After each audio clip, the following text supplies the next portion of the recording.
Welcome back, everybody, to the Salt Lake City franchise here on MLB The Show 25. We are 7 games below 500, and this has been the closest we've been to 500 in this series so far here in Season 4. And our strategy really in this series has really been to have a low player budget while also developing and drafting guys very well, and hopefully we found some new guys in the future of this organization from last episode in our 4th draft of the series.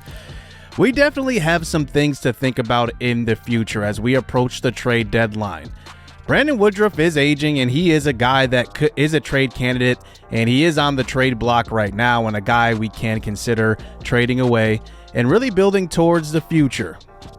Weston Wilson is an interesting player in this series because he's been a lifelong starter here at third base for us and has barely actually missed games. And that's actually very valuable. He has some position versatility too. But I did trade in the offseason for Cam Smith, the former first-round draft pick of the Chicago Cubs, I believe. But he is struggling at AAA, only hitting .206. So he is just definitely not ready. And there are other teams in this division making moves, like Corbin Carroll got traded to the Astros from the Diamondbacks as they are going all in, including getting a high 89 overall Diaz behind the plate. And I think that, we can still compete this year. There is still plenty of baseball left, and I would be mad if I didn't go for it here. So we start off this episode facing the St. Louis Cardinals as Brendan Rodgers on a 1-year deal comes through, and he will give us the 1-run lead here in the bottom of the 7th inning. Rodgers is so interesting. He's played for 5 different teams in the past 5 seasons in this series, and really I think that he could possibly get just a 1-year extension going into next year. Here is a fly ball to short center field. What a play. Oliver Gonzalez, who is hitting above 300 since being moved up to the pros, and he gets robbed of a base hit right there. Madlock to the plate. He gets a good pitch over the middle, but it's just a fly ball to center field. But we do take the 1-run lead going into the top of the 8th, but the Cardinals end up tying up this game and on to the top of the 9th inning.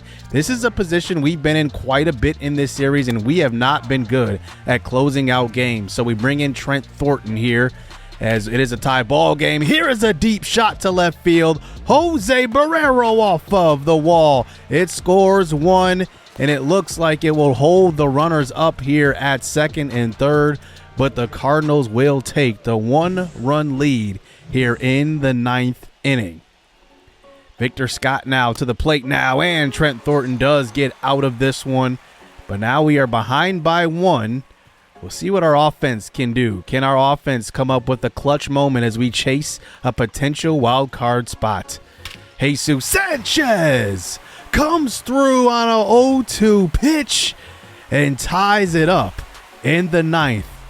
Jesus Sanchez is interesting. We acquired him from the Pirates, and he has been actually really good, having a career year with his bat, actually.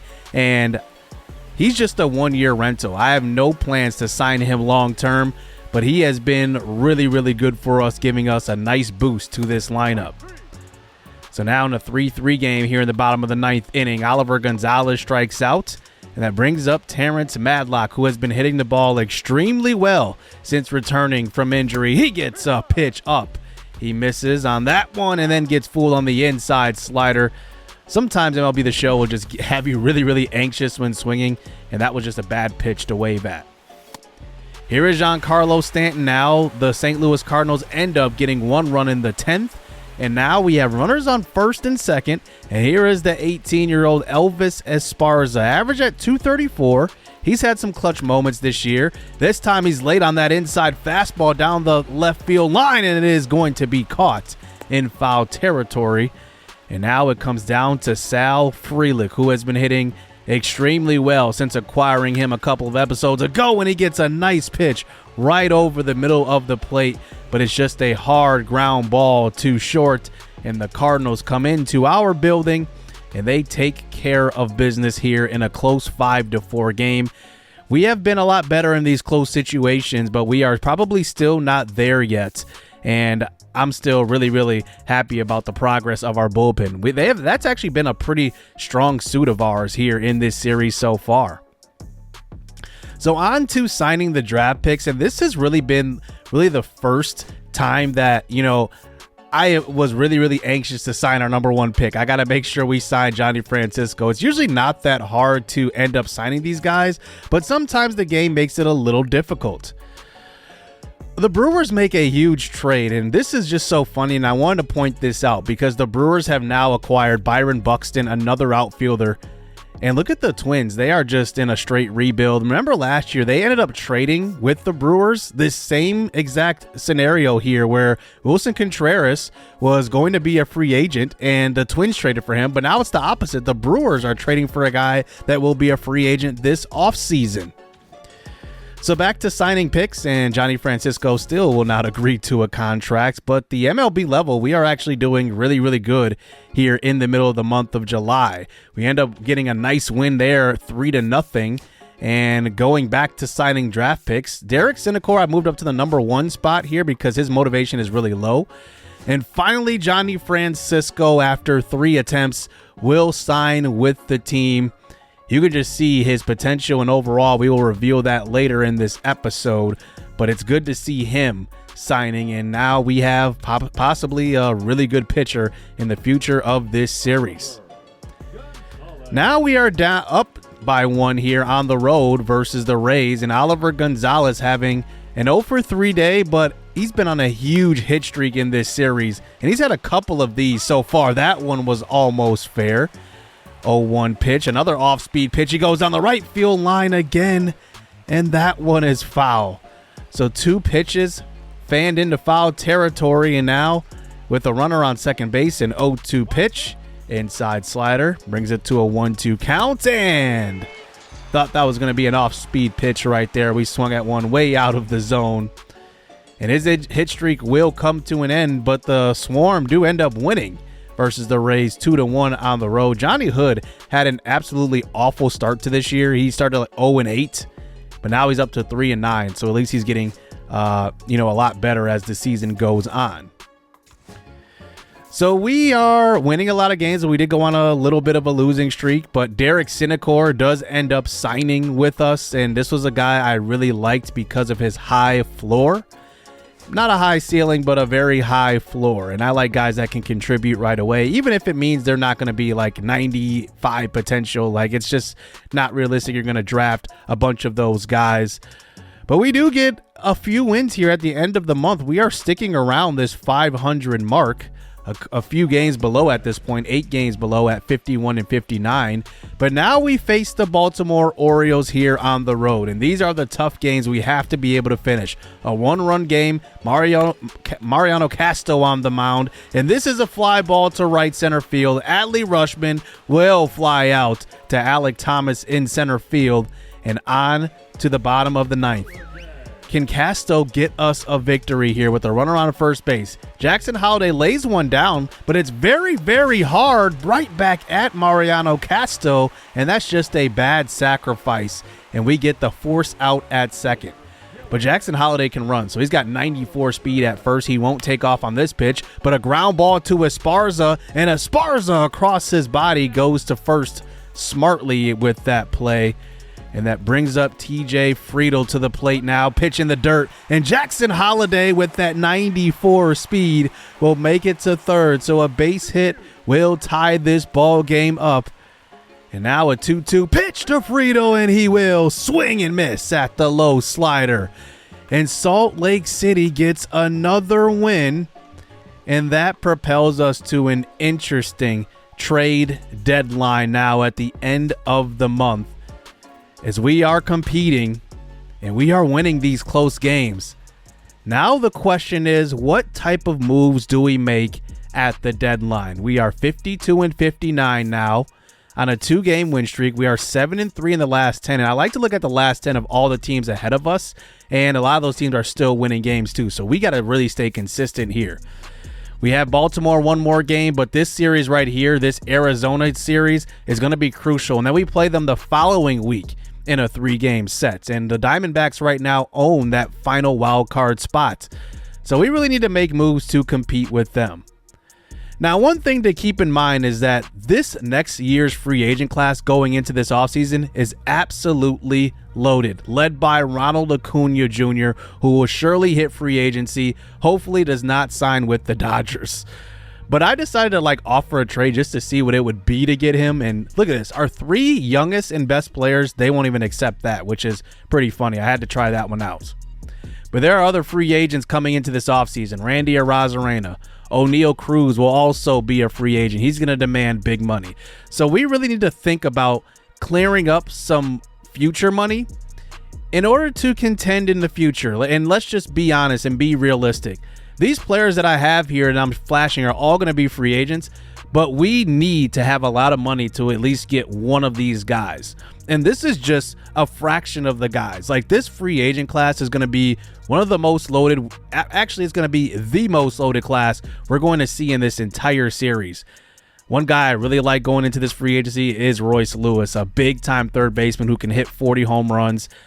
He's on the top of my list right now. But on the official trade block, David Fry is the top target here, and not from us, but just in the MLB. He's really, really good versus left. That 99 power versus left, just amazing. But another guy who's going to be hitting free agency, and we're going to really have our pick to see who we want to go after in the offseason. And that's really going to kind of drive our decisions here at the deadline, because I do want to make sure that we do have that future money cleared up. Now, remember, we have some guys that are making quite a bit of money this year and going into next year. I really want to make some moves that make sense. Emerson Hancock is interesting because he is a guy that is 28 years old. We acquired him back in season number 1. And the Pirates have been a team we have been trying to make a deal with. Now, Hancock was a starter back in season 1. We acquired him at the trade deadline, moved him up. He did pretty well. And then the next season also did really well. So I thought the trajectory was that he would keep rising. But at the next year, last year, he was absolutely horrible. He had a -1 WAR, and you would want at least a 2 WAR from your pitchers, but he has not even sniffed 2. And then this year, we've only started him 3 games, and in those 3 games, he was awful. But we moved him to the bullpen, and he was actually pitching pretty well. So I thought that his stock would never be higher, and going into next year, I've kind of paid attention to the arbitration numbers going into the year 28 and 29 seasons. He's pretty much going to get a double of his salary probably. He's going to be in the $2.5 million range, and I feel like that $2.5 million can go towards somebody that we really, really want in free agency. Because in the offseason, we tried to trade for J.P. Crawford. We could not get him.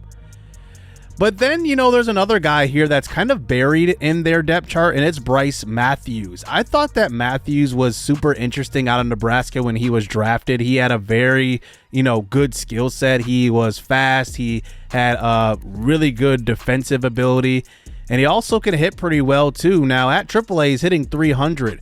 But at 25 years old, that's actually a good age for a shortstop, and I think he's going to get better from here. So I think it comes down to, do I think he's going to get better, or do I think Emerson Hancock is going to be a good contributor in this series in the future? And I just don't think Hancock is really going to be a starter in the rotation, specifically because now we've seen a sample size of him kind of declining.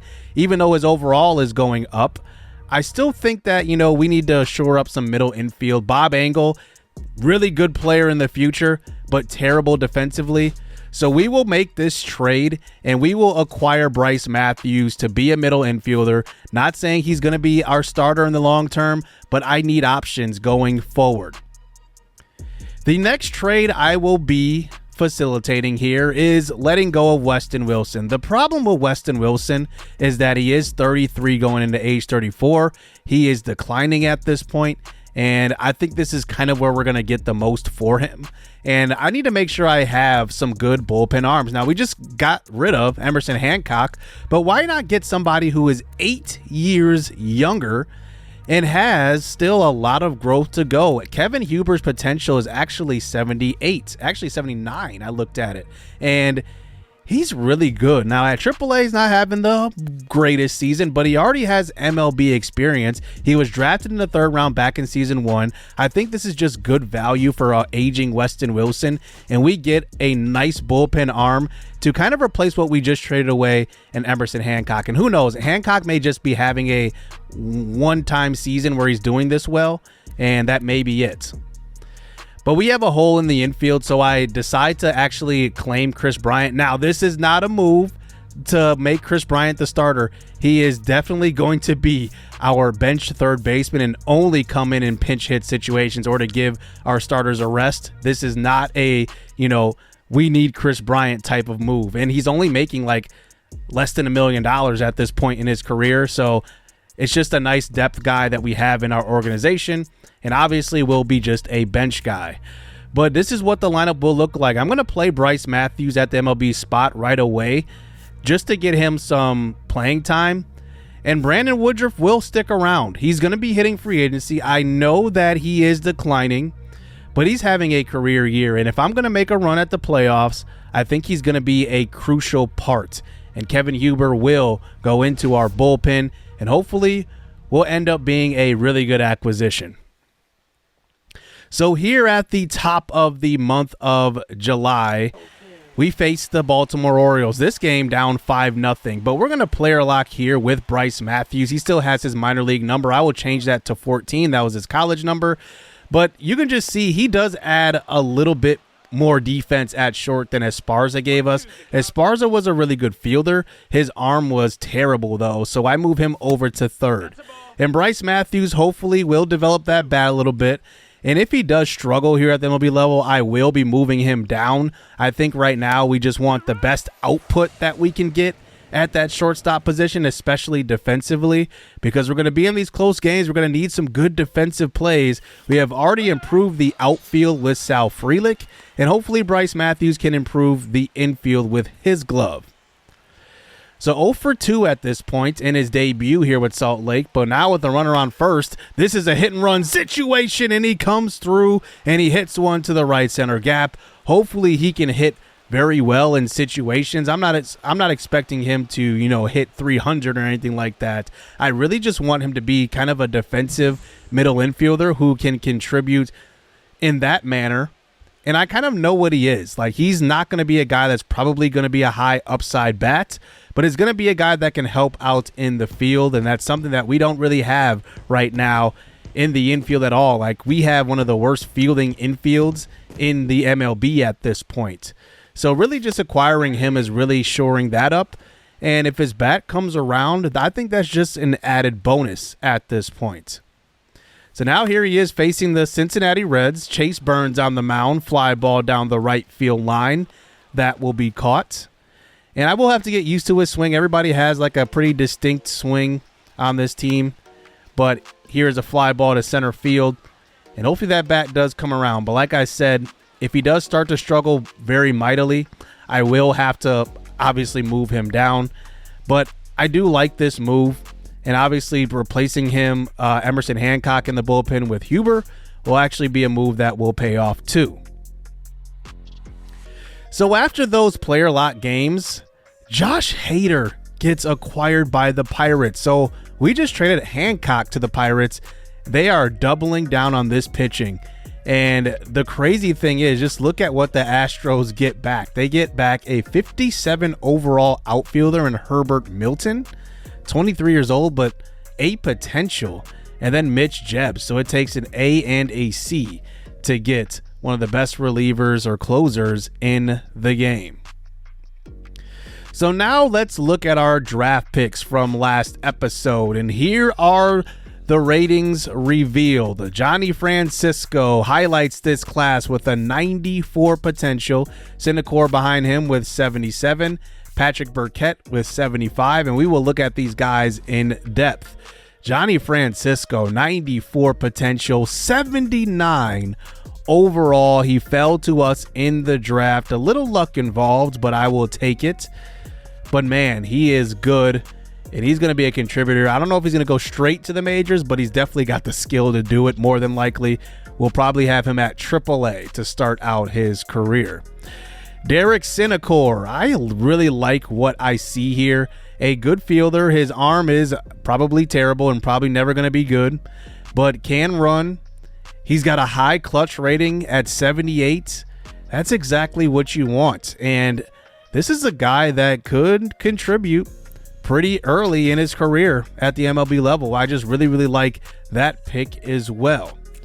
Patrick Burkett is only 18 years old, and one thing I do like about him is that he's going to develop his defense. It's actually not bad right now. At 75 potential, he's going to at least develop, across the board. If he can even be a platoon guy in the future, that would be amazing versus right, because he's got that high contact versus right, and that could pay off for us in the future of this outfield. Alex Nieve was a guy I thought that would be a lower potential when I drafted him, but his bat is looking good. The issue is I don't know if he's going to get past AAA, to be honest with you. So I think maybe AAA is probably his ceiling. Alejandro Chavez was a lefty I grabbed in the draft in that 5th round. Now, he's actually got some pretty good ratings right now, and I think that maybe even a year in the minors and he could get moved up. And then there's Steven Figueroa, a guy that we just took a flyer on. He ends up not being that good. Now let's look at other guys we were considering here. Yamada was a guy I was, but not really too high on. Daisuke Arabu, he was probably going to be 3rd on my list to draft if I did not get Francisco, but we did end up getting him, so I didn't have to go after him. Josh Devine, if this was season 1's draft, I would have probably drafted Devine just because I knew he was a good player in the field to build around, but we're already in season 4. Dan Schroth was a top 3 pick. He's not that good to me. But then there's Arlen Sanchez, who was going to be the pick if Johnny Francisco was not there, and he ends up actually being really good. 67 overall. He's probably 2 years away from the majors. And then Nicholas Aguila, maybe the worst pick of all of these guys because he's got such a low floor right now at 58 overall. He's going to at least take 4 or 5 years to develop to get to the majors. Corey Fuller was interesting too. And then I wanted to check out Chad Waddell.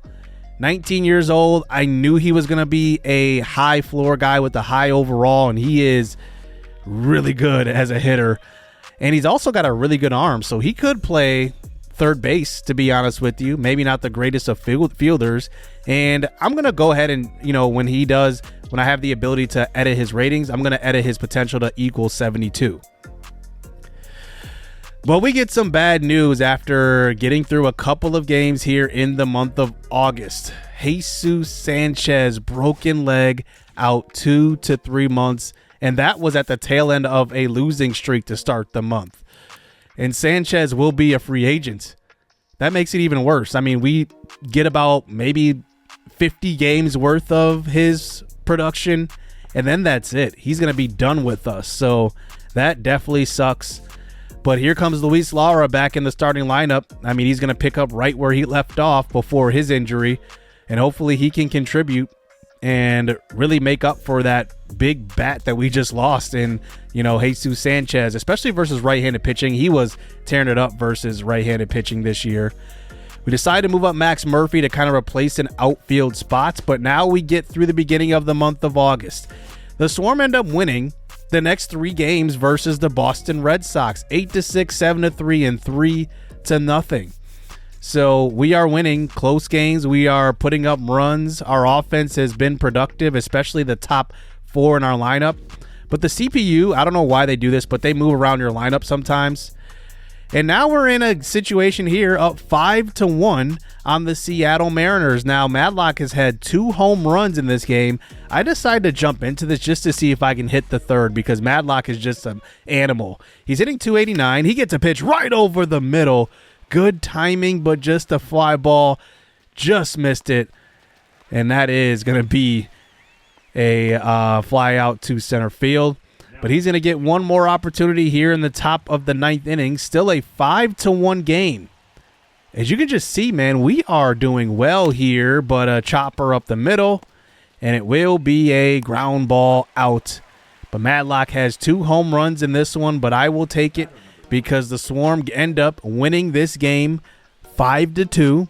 Esteban Calzado gets the win, and Madlock gets player of the game. Also, Chris Bryant gets his first hit as a Salt Lake City Swarm as well.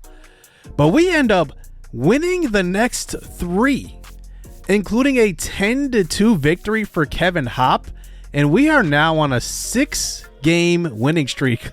This inconsistency here, August, to start month of August, we lost 4 straight, then win the next 6. That's just hilarious.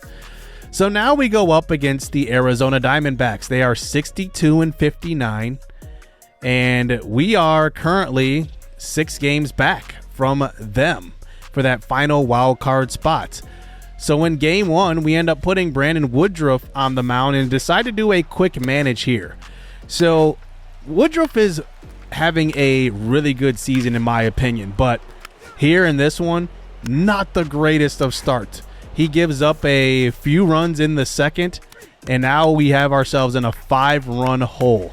We decide to just simulate to the end of the game just to see what happens, and we get a run in the third, still down 5-1, and we do get a couple of hits, but no runs doing. We add 1 in the 7th, then we load up the bases, don't get any more after that one, but here in the 8th inning is where things change. We get out of that 8th, we move on to the bottom of the 8th, and look at this. The offense puts up a 4 spot in the 8th, and we end up defeating the Diamondbacks 6-5 at home.